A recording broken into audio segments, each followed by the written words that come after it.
को बैकुंठ को छोड़ करके वृंदावन आना पड़ा। तो वृंदावन गौलोक धाम, गाय चराने से, सेवा करने से नाम हो गया गोपाल, और माखन को खाने से नाम हो गया माखन चोर। तो चोर को हर जगह पिटाई लगे, सजा बोले, मगर ब्रज का चोर ऐसा है जिसकी जय जयकार हुए, उसको कोई सजा नहीं दे सकता। भगवान किसके अधीन हुए मालूम है? नहीं, भगवान हुए भक्तों के अधीन। दूसरा, पहला हुआ क्या कि राधा रानी के, कि राधा मेरी स्वामिनी और मैं राधे को दास, और जन्म जन्म वो दीजिए श्री वृंदावन को वास। सब द्वारन को छोड़ के आयो तेरे द्वार, हे वृषभान की लाडली मेरी ओर निहार। कि राधे तुम्हें बड़े भागनी, कौन तपस्या कीन, और जो तीन लोक का जो स्वामी है वो तेरे अधीन है ना।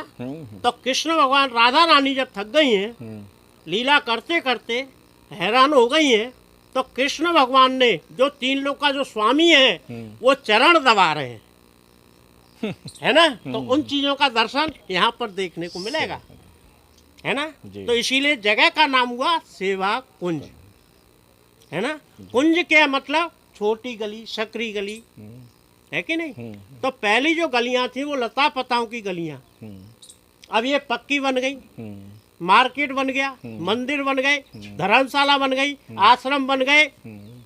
आज इन चीजों को बचा के नहीं रखते, तो इन चीजों को क्या कि यहाँ मकान या बिल्डिंग बन करके यहाँ खड़े हो जाते, फिर कुछ नहीं बचता।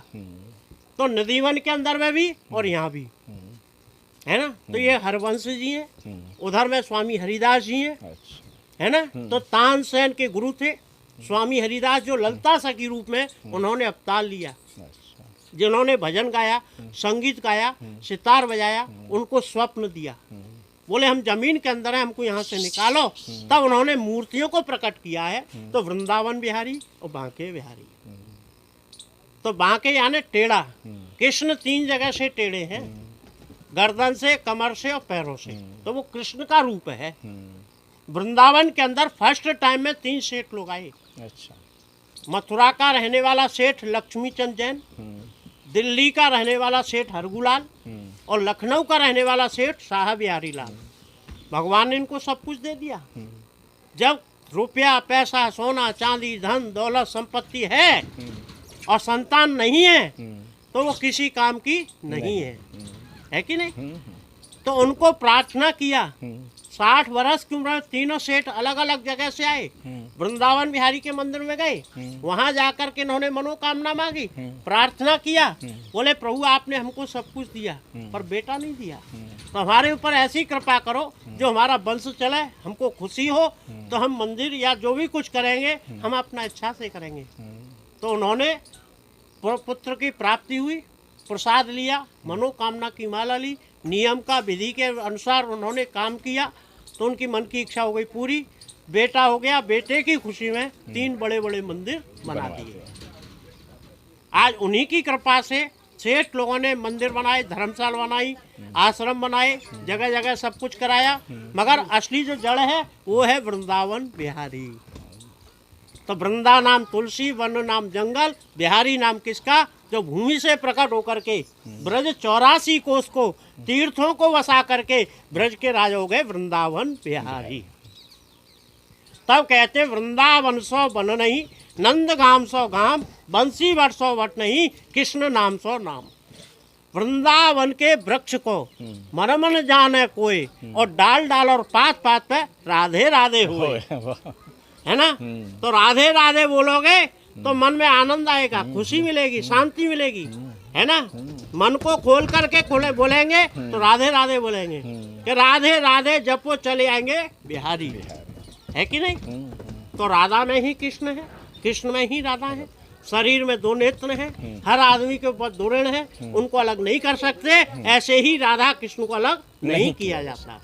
तो राधा के बिना कृष्ण नहीं और कृष्ण के बिना राधा नहीं। एक प्राण है और 2 शरीर है। बोलिए राधा रानी की जय, वृंदावन धाम की जय। ताली बजा लो, हंस लो एक बार। जय बोलने से होता है मुख पवित्र, हंसने से होता है मन प्रसन्न, और ताली बजाने से हाथ की रेखाएं होती हैं शुद्ध, है ना जी। तो राधे राधे बोलो और वृंदावन में डोलो, मन के अंदर जो गांठ है उसको खोल दो, है ना। तो जो आनंद वृंदावन में उतना कहीं नहीं है ना। तो उन्हीं चीजों का आनंद लेने के लिए वृंदावन भक्त लोग आते हैं, मगर भक्त लोग वही आनंद लेते हैं जो लेने वाले होते हैं। मगर कुछ लोग ऐसे होते हैं जो फोटोग्राफी करते हैं, मौज मस्ती मारते हैं, पिकनिक के तौर पे आ रहे हैं। तो जो अपराध यहाँ करने को आ रहे हैं उनको 7 जन्म तक भोगना ही पड़ता है, चाहे किसी न किसी रूप में वो उनको भोगना ही पड़ता है।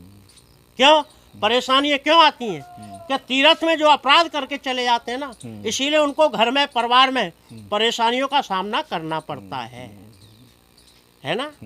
तो वृंदावन गौलोक धाम, बैकुंठ धाम वृंदावन, है ना। तो इसीलिए यहाँ उनका दर्शन है। वृंदावन घूमना या पिकनिक या मौज मस्ती उन चीज़ों का नहीं है ना।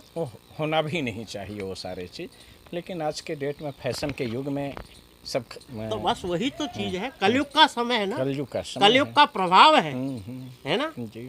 तो इसीलिए कलयुग के प्रभाव को कहाँ ले जाएंगे, है ना। कुछ लोग ऐसे आते हैं जो दर्शन कर रहे हैं मन में तो क्या है कि बिजनेस में मन लग रहा है, नौकरी में मन लग रहा है ना, कहीं गड़बड़ नहीं हो रही हो, है ना। शरीर यहाँ है और मन कहीं और जगह है, तो ये सब थोड़ी चलता है। माया मोह अहंकार छल और कपट इन चीजों को छोड़ करके सच्चे मन से सच्चे भाव से आप दर्शन करेंगे, है ना, तो उसको कुछ न कुछ जरूर प्राप्त हो सकता है ना। तो उन्हीं चीजों का ही आनंद है। बोलो राधा रानी की जय। ताली बजा लो, हंस लो एक बार।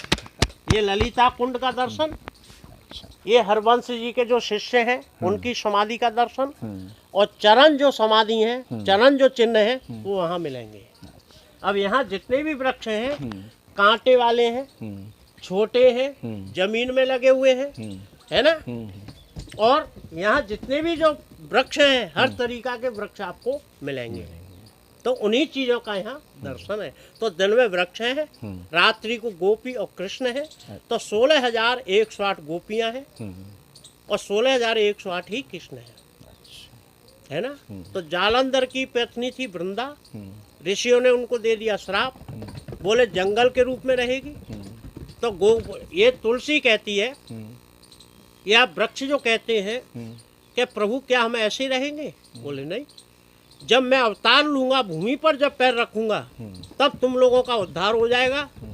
और भगवान मेरा जो भोग लगेगा कहीं भी किसी भी जगह में, पूरे विश्व में, पूरे संसार में 56 प्रकार का भोग लगेगा और तुझको नहीं डालेगा, मुझे स्वाद नहीं आएगा। तो सबसे प्रिय तुलसी है। तो वृंदा नाम तुलसी और वन नाम जंगल, नाम हो गया वृंदावन। उन चीजों का यहाँ दर्शन है। तो इसीलिए उनका चीजों का दर्शन बोला जाता है। बोलो राधा कृष्ण की जय, वृंदावन धाम की जय। ताली बजा लो, हर्ष एक बार। ये मिट्टी हमने इसीलिए लगवाई कि सबसे पहले ब्रज के अंदर में कहीं भी किसी भी जगह में जब वृंदावन के अंदर जब प्रवेश करते हैं ना, गाड़ी से या पैदल से या कैसे भी, सबसे उतर करके गाड़ी से या टेम्पू से या किसी से भी सबसे पहले उस भूमि को प्रणाम करना चाहिए जिनमें क्या है कि भगवान की चरणों का धूल है, वृंदावन का भगवान कृष्ण का वास है ना। तो मिट्टी हमने क्यों लगवाई? क्योंकि यहाँ आकर के सबसे पहले आप लोगों ने भूमि को प्रणाम किया। क्यों किया? जाने से, अनजाने से या भूल से, घर या बाहर कोई भी कहीं भी कुछ भी कैसा भी जो अपराध हो जाता है ना, वो तीर्थ में छूट जाता है। और तीर्थ का जो अपराध होता है उनको 7 जन्म भोगना पड़ता है। दूसरा, ये राधा रानी की चरणों की धूल है। कहते हैं कि गाने में भजन में गाया जाता, सुना भी होगा कि राधे तेरे चरणों की धूल जो मिल जावे, है कि नहीं। तो उन चीज़ों का दर्शन है। तो राधा कृष्ण का चरणों का धूल, संत महापुरुषों का चरणों का धूल, यही मिट्टी को खा करके कृष्ण भगवान ने अपनी माँ को ब्रह्मांड का दर्शन कराया, है कि नहीं। तो वृंदावन गए, वहाँ से क्या लाए? बोले राधा रानी की चरणों की धूली लेके आए।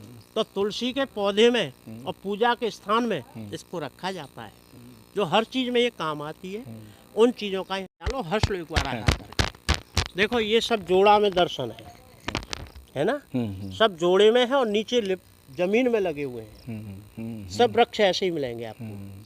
ये किसी सेठ ने, कारीगर ने, मिस्त्री ने इनको फिटिंग करके नहीं बनाया है ना। उन चीजों का यहाँ दर्शन है। ये पहले तो बहुत दूर तक होता होगा क्या मैं बतला रहा हूँ ना। हाँ। कि पूरा जो वृंदावन था ना, हाँ हाँ। पहले ऐसा ही पूरा वृंदावन था। आज इन चीजों को निशानी के रूप में बचा के रखा गया है।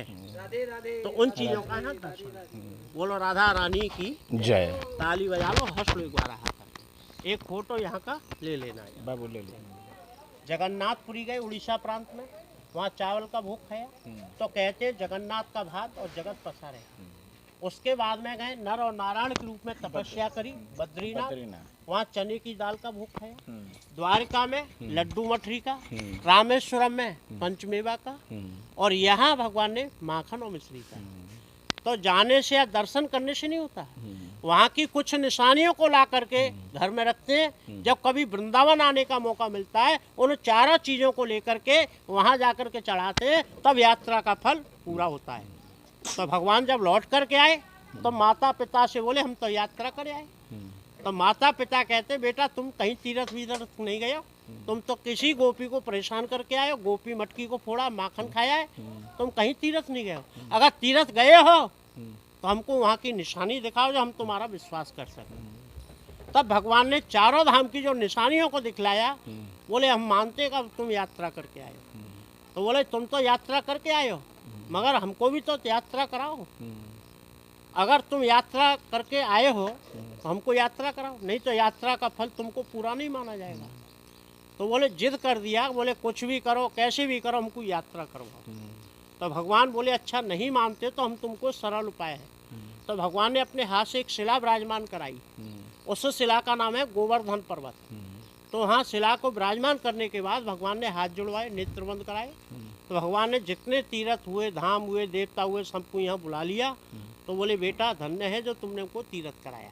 आने वाले समय में न कोई बेटा श्रवण बनेगा, न कोई सुपात्र बनेगा। समय का, टाइम का, पैसे का कोई भरोसा नहीं, मगर कोई कहीं नहीं जा, वृंदावन आमे, मेरा जो दर्शन करें, मेरा भोग प्रसादी लेने, उनको और उनके परिवार को 4 धाम 84 कोस यात्रा का जो फल है उनको मेरे दर्शन करने से। इसीलिए वो पूरे वृंदावन में आप दर्शन करोगे। कोई मंदिर ऐसा नहीं जो भगवान के समय का हो। वो मंदिर है 6000 वर्ष पुराना। अगर उनकी कृपा नहीं होती, और पूरे वृंदावन में आप दर्शन करो, जितने भी मंदिर हैं सब सेठ लोगों के, पैसे वालों के बनाए हुए मंदिर हैं, मगर भगवान का घर नहीं है। तो भगवान का घर कहाँ मिलेगा? जो आगे में आपको दर्शन कराएंगे, है ना। वहाँ का दर्शन करने से ही यात्रा पूरी होती है। अगर वृंदावन में उनका दर्शन नहीं हुआ तो यात्रा पूरा नहीं माना जाता है, इसीलिए उनका दर्शन है। बोलो राधा कृष्ण की जय। ताली बजा लो, हंस लो एक बार। अब यहाँ का ले लीजिएगा आप लोग।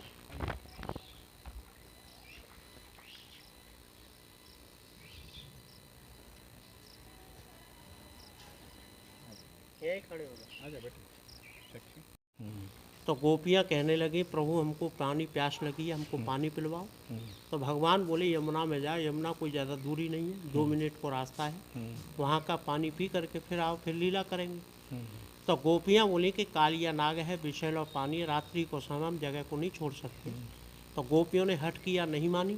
तब भगवान ने अपनी बांसुरी से जमीन को खोद के जब पानी प्रकट किया तो नाम हो गया बंसी खोद। और गोपियाँ थीं, सबसे प्रिय गोपी थीं ललिता और विशाखा, जो ललिता सा के रूप में स्वामी हरिदास ने अवतार ले लिया। तो उन चीज़ों का दर्शन है। अब इसके अंदर में मछलियाँ हैं। आगे जो रंगनाथ जी का मंदिर मिलेगा, वहाँ कुंड बना हुआ है, वहाँ क्या मिलेगा? कछुआ और मछली, दोनों ही चीज़ें मिलेंगी। बहुत बड़ा मंदिर है, 5 दरवाजे और 7 परिक्रमाएं, 108 पुजारी मंदिर के अंदर, 108 ही मकान है। हर मकान में कुआं, नल, टंकी सब सुविधाएं उनके लिए। तो वही सब सेवा पूजा करते हैं। मंदिर को बना करके गुरु को दान में दे दिया। गुरु के नाम से मंदिर का नाम हुआ रंगनाथ मंदिर। तो सेठ की माँ ने बेटा की खुशी में 81 मन सोना, 33 मन चांदी दान में दिया। उसी दान से सब कुछ बनाया। तो नंद घर आनंद भये, जय कन्हैया लाल की, हाथी घोड़ा पाल की और जय कन्हैया लाल की। तो उन चीज़ों का दर्शन, सबसे बड़ा मंदिर है जो उत्तर भारत की दक्षिण की शैली पर वो मंदिर बना हुआ है, पूरा यूपी के अंदर, 7 गांव के अंदर, 84 कोस के अंदर, सबसे बड़ा मंदिर। तो 2 बेटे हुए, बड़े बेटे के नाम से सोने का खम्भा, छोटे बेटे के नाम से द्वारकाधीश मंदिर, जो कृष्ण भगवान ने कंस को मार करके वहाँ विश्राम किया, नाम हो गया विश्राम घाट। मथुरा के जो राजा हैं वो कृष्ण, वो द्वारकाधीश के नाम से जाने गए। अच्छा। तो इसीलिए 2 स्थान मिलेंगे, जन्म स्थान और द्वारकाधीश मंदिर, है ना। तो उन चीज़ों का दर्शन जो मथुरा के अंदर में है, तो उनका दर्शन। बोलो राधा रानी की जय। ताली बजा लो, हंस लो एक बार।